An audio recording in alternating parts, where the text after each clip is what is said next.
Tau Ceti E, because it's the fifth planet from a G-type star called Tau Ceti. Creative, the International Science Foundation is not.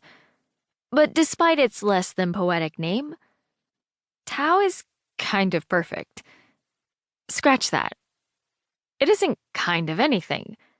Tau is perfect. It has tons of biodiversity, a gentle yellow sun, a 22-hour day, a 225-day year, and plenty of oxygen and water. And most important, there's no intelligent life. Nobody thought we'd find an uninhabited world so like Earth. Computer, I say, can you bring up a 360 of the diamond range on Tau Ceti E? Certainly, Joanna, the computer's crisply artificial voice replies. The cabin explodes into 1,000 shades of green as a panorama of our new world covers the walls, ceiling, and floor. If not for the rows of high-backed white passenger seats, it would look like Beth and I were sitting in a lush valley instead of a space shuttle. The ISA rangers who did the preliminary survey of Tau described it as verdant. If the rest of the planet is anything like these recordings, that's an epic understatement. My sister's voice hooks me out of my daydream. I'm trying to focus, you know? Beth came straight from her doctoral thesis defense.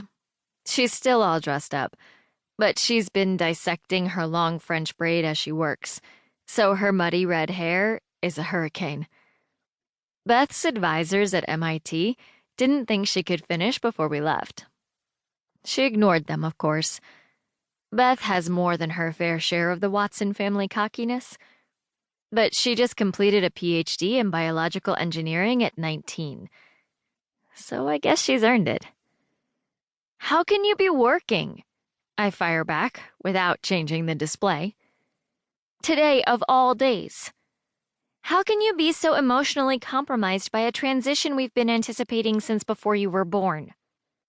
She punctuates the question with a single raised eyebrow. I am not emotionally compromised. I'm excited. I throw my arms wide to take in the panoramic image of our new world. Aren't you excited? Of course, Beth says. But our long-term food supply depends on my stage 3 genetic calculations being right. So can we just... She gestures to the wall screens rather than finishing the sentence. My flex buzzes gently on my wrist. It's an alert from the navigation app. We're approaching the Pioneer anyway, I say. I call to the computer. Switch to exterior cameras, please. Certainly, Joanna, it replies.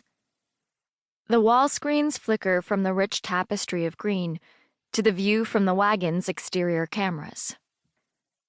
As always, the black glitter of space fills my stomach with butterflies. Near-Earth orbit is crowded with stations, ships, and space junk, but it's still beautiful. Below us, dawn looks like an ultraviolet rainbow sliding the dark back across the planet. The Pioneer is in orbit just beyond that bright line, basking in sunlight. Deep-bellied and trailing long space-time stabilizer fins, she looks like a luminescent space whale. The silver flecks of her satellites cling to her back like bubbles running over her skin. This is just as distracting, Beth mutters as she goes back to scribbling on her flex tablet. And totally unnecessary to complete docking maneuvers. Yep, I say. But it's cool. I unwrap my flex and shake the velvety sheet of touchscreen until it snaps stiff into tablet form. I press one edge firmly against the arm of my seat. It bonds with the ergo foam and stays upright, leaving my hands free to work. I tap the nav app icon, and a control panel blooms across the screen. My grandfather taught me to fly in his antique Cessna. The cockpit was full of levers and handles and gauges you had to keep track of all at the same time.